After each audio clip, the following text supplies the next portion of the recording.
Good morning students. Today we are going to start our new topic, that is basic of computers and its operations. Inside the basic of computer you should know about what is computer. A computer is an electromechanical device that performs mathematical and logical operations, that assembles, stores, correlates or process information. Computer is a versatile device and that can be used to perform any task. आप सभी जानते हैं कि जो computer है वो electromechanical device होती है। उसमें कुछ पार्ट इलेक्ट्रिक से रिलेटेड होता है और कुछ मैकेनिकल पार्ट होता है, जैसे कि जो चीज़ रोटेट करती है, इस टाइप की जो रोटेशन वाली, जो मूवमेंट वाले जो पार्ट्स होते हैं, that will come inside the mechanical part. तो बेसिकली कंप्यूटर का जो मेन वर्क क्या होता है, जो इंफॉर्मेशन है उसको असेंबल करना, बहुत सारी जगह से जो डेटा आ रहा है उसको असेंबल करना, उसको स्टोर करना, उसको कोरिलेट करना, एक दूसरे से उसका रिलेशनशिप मेंटेन करना, और लास्ट जो रहता है main, that is process information. फिर इन सारी डेटा को, इंफॉर्मेशन को एक दूसरे से जोड़ के एक मीनिंगफुल इंफॉर्मेशन में प्रोसेस करना। और आपने देखा होगा computer is a versatile device. Versatiles का मतलब होता है बहुमुखी प्रतिभा का, या फिर एक बार में बहुत सारी चीज़ें जो कर सकता है उसको हम वर्सेटाइल कहते हैं। तो computer is a versatile machine. Now computer system can perform basically 5 operations. First operation is input operation, second one is storage operation, third one is process operation, fourth one is output operation, and fifth one is control operation. Now come to the first operation, that is input operation. The process of entering data and instruction into the computer system is called input operation. Data और instruction को computer system में देने के लिए जो operation use होता है, that is input operation. A computer can accept data from a wide variety of input devices, ranging from simple keyboard to complex equipment like a magnetic ink character reader, which can directly input. Now second one is storage operation.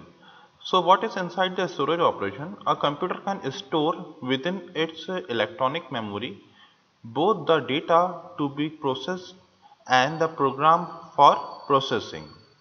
Once stored, both data and program may be quickly called up for us. जो भी चीज़ रहती है उसे क्या होता है, हम electronic memory में हम सेव कर लेते हैं। उसमें हम डेटा को भी सेव करते हैं, उसमें और प्रोग्राम को भी सेव करते हैं। एक बार जब ये दोनों चीज़ें स्टोर हो जाती हैं तो इसको क्विकली कॉल किया जाता है। मतलब मेमोरी के अंदर, स्टोरेज जो डिवाइस है उसके अंदर हम क्विकली कॉल किया जाता है फॉर यूज़। ओके, एक एग्जांपल लेते हैं। जैसे कि अगर आप लोग आपके कंप्यूटर में कोई वीडियो या ऑडियो सेव करते हो, साथ में कोई सा विंडो मीडिया प्लेयर या फिर कोई भी प्लेयर डाउनलोड करते हो, एक बार जब वो इंस्टॉल हो जाता है और सेव हो जाता है तो आप उसको कभी भी ओपन कर सकते हो। फ्रिक्वेंटली आप कभी भी उसको कॉल करते हो, वो बिना किसी डिले के वर्क करता है। तो यही चीज़ होती है हमारे स्टोरेज के अंदर भी। Now next is process operation. तो प्रोसेस ऑपरेशन के अंदर क्या होता है, इसमें दो चीज़ें होती हैं, एक तो अर्थमेटिक ऑपरेशंस होते हैं और एक लॉजिक ऑपरेशन होते हैं। अर्थमेटिक ऑपरेशन का मतलब होता है प्लस माइनस डिवाइड मल्टीप्लाई, और we can say that addition, multiplication, division and subtraction. And logic operations के अंदर क्या होता है, कंपैरिजन होता है, लेस देन, इक्वल टू होता है और ग्रेटर देन होता है। इस तरीके की चीज़ें होती हैं हमारी लॉजिकल ऑपरेशंस के अंदर। और ये लॉजिकल ऑपरेशंस हम लोग क्यों यूज़ करते हैं, ताकि हम जो इंफॉर्मेशन है, जो भी डेटा आया है, उसको मीनिंगफुल इंफॉर्मेशन में कन्वर्ट कर सकें। ये सारे लॉजिक लगा के, ये सारे अर्थमेटिक ऑपरेशंस लगाकर। Now next is the output operation. A computer can provide processed data into the form of a visual or print output on a wide range of computer controlled output device. The process of producing a useful information or a result for the user, such as printed report or a visual data, is called output operations. Output operation का क्या काम होता है? जो भी data जो कि input होके आया है और जो प्रोसेस्ड हो चुका है, जो सीपीयू में जाके प्रोसेस्ड हो चुका है, उसको शो कराने का काम आउटपुट ऑपरेशंस का होता है। तो उसको शो कराने के लिए वो या तो प्रिंटर्स के थ्रू शो करा सकता है या फिर हमारे मॉनिटर पे शो करा सकता है। अगर ऑडियो फाइल्स है तो वो स्पीकर्स पे शो करा सकता है। तो ये जो सारी चीज़ें हैं, ये सारी आउटपुट डिवाइसेस हैं और ये सारी चीज़ें आउटपुट ऑपरेशंस में वर्क आती है। Now last is control operation. Control operation का आप डायग्राम देख सकते हैं कि किस तरीके से कंट्रोल ऑपरेशन क्या करता है, कंट्रोल करता है सभी अदर ऑपरेशंस को, जैसे कि इनपुट आउटपुट ऑपरेशंस हैं, उसे स्टोरेज ऑपरेशंस हैं और प्रोसेसिंग ऑपरेशंस हैं। इन सभी को कंट्रोल करने के लिए एक ऑपरेशन होता है जिसे हम कंट्रोल ऑपरेशन कहते हैं। Directing the manner and sequence in which all the above operations are performed is called control operation. The internal architecture design of the computer differs from one system to another. However, the basic organizations remain the same for all the computer system. Different computer system की जो structure है, जो architecture है, वो different हो सकता है, लेकिन जो पूरी ऑपरेशंस को ऑर्गेनाइज जो रहता है वो बिल्कुल एक जैसे ही करता है। जो ऑर्गेनाइजेशन रहता है वो एक जैसा ही रहता है, मतलब कि किस तरीके से इनपुट को ऑर्गेनाइज करेगा, स्टोरेज को ऑर्गेनाइज करेगा, प्रोसेस को और आउटपुट को, ऑपरेशन को किस तरीके से ऑर्गेनाइज करना है, वो हमेशा सेम रहता है। चाहे आप अलग अलग सिस्टम्स यूज करें, लेकिन जो ऑर्गेनाइजेशन मेथड रहती है वो बिल्कुल सेम रहती है। Now come to the next topic, that is functional components and their interconnections. Functional components का मतलब, फंक्शनल मतलब जो काम कर रहे होते हैं वो वाले कंपोनेंट्स, और उसमें इंटरकनेक्शंस कैसे होता है, जो कनेक्शन कैसे एस्टेब्लिश होता है, उसके बारे में हम लोग डिस्कस करने वाले हैं। The modern desktop PC, which is used to perform all above operation, can be considered as a interconnection of four major functional components: input port, input-output port, memory, central processing unit and system interconnection। ये चार components बहुत important होते हैं। First आता है input output port, जिसे हम I/O port भी कहते हैं। It is the place where all the input-output devices are connected via these ports. Data moves between the computer and its external environment like a keyboard, printer. अब क्या होता है, आपने अगर कंप्यूटर के पीछे कभी देखा होगा उस कंप्यूटर को घुमा के, तो उसमें क्या है, बहुत सारे पोर्ट्स लगे रहते हैं। तो ये सारे क्या होते हैं, इनपुट आउटपुट पोर्ट्स होते हैं। अब इनपुट आउटपुट पोर्ट्स का मतलब आप समझ गए होंगे। You can see the figure also, and we will also discuss about the ports in our next classes. And if you will see the book, then on page number 16 there are some input output ports. So input output ports का समझ आ गया होगा आपको। Input output में, input का मतलब जो computer में इनपुट करने के लिए कुछ डिवाइसेस रहती हैं और आउटपुट करने के लिए कुछ डिवाइसेस रहती हैं, और ये दोनों डिवाइसेस जो हैं एक पोर्ट के थ्रू सीपीयू से जुड़ी हुई होती है। तो यहाँ पे इनपुट आउटपुट पोर्ट के बारे में ही बात हो रही है। Now come to the next is memory. Memory is the only storage device in computer. It is made up of large number of cells. Each cell is capable of storing one bit. These cells may be organized as a set of addressable words or registers, and each word storing a sequence of bit. तो इस तरीके से हमारी यहाँ पे memory जो है use होती है। मेमोरी सिर्फ एक ही होती है, स्टोरेज मेमोरी, जिसमें हम परमानेंटली डेटा को सेव कर देते हैं, और इसमें जो प्रत्येक सेल रहता है वो सिर्फ एक बिट की स्टोरेज को, एक बिट की मेमोरी को सेव करता है। A memory cell may be defined as a device which can store a symbol. Select from a group of symbols. Now come to the next is Central Processing Unit, CPU. It is the most important part of a computer system. Its primary function is to execute the program. CPU accepts instructions and data through the input device. Under its control, program and data are processed and stored in the memory and displayed on the CRT screen or are printed through the printer. CPU can be divided into two sections: Control and Time Unit (CTU) and Arithmetic and Logic Unit (ALU). CPU का काम क्या रहता है? जो भी programme है, जो भी चीज़ें हैं, उसको एग्जीक्यूट करने का काम रहता है। CPU क्या करता है? इंस्ट्रक्शन और डेटा लेता है फ्रॉम द इनपुट डिवाइस से, फिर उसको प्रोसेस करता है, उसको प्रोग्राम्स एंड डेटा को प्रोसेस करता है और फिर स्टोर करता है मेमोरी में, और फिर उसके बाद स्टोर करने के बाद वो CRT स्क्रीन या फिर प्रिंटर के थ्रू या फिर वो आपको स्पीकर्स के थ्रू वो आउटपुट को शो कर देता है। तो सेंट्रल प्रोसेसिंग यूनिट दो टाइप्स की होती है, एक तो CPU और एक ALU, control and time unit and arithmetic and logic unit. Now next is system interconnection. अब इसमें क्या होता है? It is a machine through which the communication is possible among the CPU, memory and input output. तो system interconnection में क्या चीज़ें होती है? ये इंटरकनेक्शन करने के काम आता है किन किन चीज़ों के? CPU, memory and input output. इन तीनों चीज़ों का इंटरकनेक्ट करने के लिए सिस्टम इंटरकनेक्शन होता है।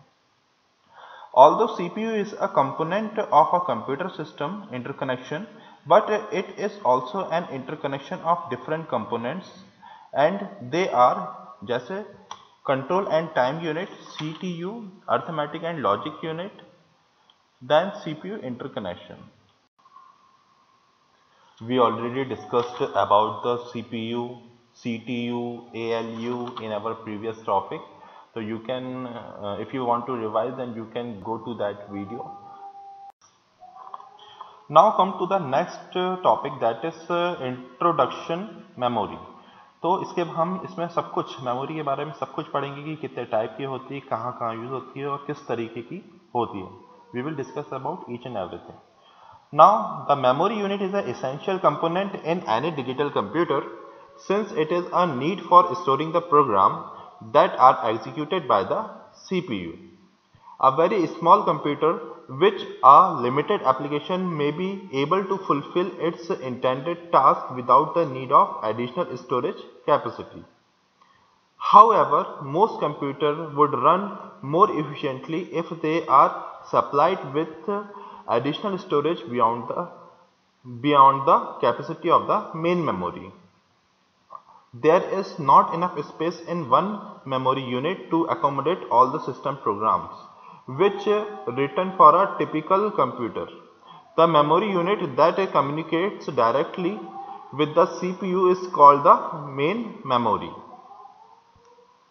The memory unit that communicates directly with the CPU is called the main memory. मैंने आपको बताया था मेन मेमोरी में दो टाइप की मेमोरी आती है, ROM and RAM. RAM, RAM, ROM, ROM. Device that provides backup storage are called auxiliary memory. जो डिवाइस जो है बैकअप स्टोरेज प्रोवाइड कर रही है उसको हम ऑक्सिलरी मेमोरी कह रहे हैं। ऑक्सिलरी मेमोरी को हम सेकेंडरी मेमोरी भी कहते हैं और जो हार्ड डिस्क आती है वो ऑक्सिलरी मेमोरी कहलाती है। Only the program and data currently used by the processor reside in the main memory. जब हम कोई प्रोग्राम चलाते हैं तो उस समय जो भी प्रोग्राम और डेटा जो है यूज होता है वो थोड़ी देर के लिए मेन मेमोरी में सेव हो जाता है और वहां से वो यूज होता है। All other information is stored in auxiliary memory and it's transferred to the main memory on the demand basis. जितनी भी चीज़ें रहती हैं वो ऑक्सिलरी मेमोरी के अंदर सेव रहती हैं, जैसे कि हार्ड डिस्क में सेव रहती हैं, और जब भी डिमांड होती हैं तो वो मेन मेमोरी में आ जाती हैं, जो कि हम प्राइमरी मेमोरी भी कहते हैं या फिर रोम रैम भी कहते हैं, उसमें आ जाती है। मतलब हार्ड डिस्क जो है हमारी ऑक्सिलरी मेमोरी है और रोम रैम जो है वो हमारी प्राइमरी मेमोरी या फिर हम मेन मेमोरी भी कह सकते हैं, वो है। जब भी डिमांड होती है मेमोरी की, जब भी हम कोई चीज़ प्रोसेस करते हैं, जब भी हम कोई वीडियो या ऑडियो चलाना चाहते हैं, तो वो हार्ड डिस्क में स्टोर रहता है। जैसे ही हम उसको चलाते हैं तो वो क्या है, थोड़ी देर के लिए मेन मेमोरी में आ जाता है। फिर वहाँ पे वो पूरा एग्जीक्यूशन का प्रोसेस होता है। फिर उसके बाद जब गाना पूरा बज जाता है तो वो मेमोरी को रिलीज कर देता है। मेन मेमोरी जो है एम्प्टी हो जाती है ताकि वो दूसरे काम कर सके या फिर दूसरे सॉफ्टवेयर को चला सके। Now come to the characteristic of memories. So there are four characteristics of memory. First is volatile, second one is destructive memory system, third one is access time, and fourth one is bit or word memory. Now come to the inside the volatile memory.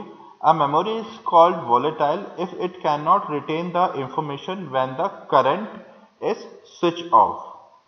On the other hand, if the memory retain data and instruction even when the current is switched off, it is called a non-volatile memory. अब volatile और non-volatile को आप समझिए। volatile का मतलब होता है जब करंट चला जाता है तो मेमोरी में जो भी इंफॉर्मेशन रहती है वो डिलीट हो जाती है, तो इसको हम कहते हैं volatile मेमोरी। अगर आपने देखा होगा, आप कंप्यूटर में काम करते रहते हो और अचानक से लाइट चले जाती है, तो कुछ कंप्यूटर्स में जो भी आप वर्क करते रहते हैं वो पूरा डिलीट हो जाता है। दैट मीन्स जो उसमें मेमोरी यूज हो रही है वो वोलेटाइल है। लेकिन कुछ कंप्यूटर्स में जब आप वर्क करते रहते हो और लाइट चले जाती है, लेकिन वहां पे आपका जो डेटा है वो डिलीट नहीं होता है, वो उसको बचा के रखता है, तो ऐसे इसको हम नॉन वोलेटाइल कहते हैं। Magnetic core memory is an example of a non-volatile memory because it is the core are once magnetized in one direction, they retain the magnetism in that very direction even when the current is switched off. However, charge coupled device CCDs are volatile memory. हमने क्या देखा है इसमें, magnetic core memory is an example of an non volatile memory and RAM is a example of volatile memory. RAM का full form होता है random access memory. Now next is destructive memory system. अब इसमें क्या होता है देखिए, a memory system is called destructive if the information stored in it is washed out during the process of reading. In this type of memory system, the information has to be rewritten in the memory in order to retain the data or instructions, which result in the wastage of precise computer time. Moreover, additional circuitry is needed which increase the cost of such system. Now next is access time. अब access time क्या होता है इसको आप ध्यान से सुनिए। One of the important factor determine the choice of memory system in the access time. The time required to transfer the data from the memory to ALU is called the access time. जो भी time रहता है जब हम data को transfer करते हैं, transfer the data from the memory to ALU, हमारी हार्ड डिस्क से जब भी डेटा ALU में जाता है तो उस टाइम को हम कहते हैं एक्सेस टाइम। कि हमारा जो हमारा प्रोसेसर है, जो हमारा CPU कितना फास्ट काम कर रहा है, इसी से पता चलता है। जितना ज़्यादा तेज काम करेगा उतनी जल्दी ही हमारी एप्लीकेशंस ओपन हो जाएंगी। नाउ लास्ट इज बिट और word memory. A memory may be a bit or a word memory. This memory can be bit serial and bit parallel या फिर word serial और word parallel। तो ये जो दो ही तरीके के होते हैं, बिट और वर्ड मेमोरी।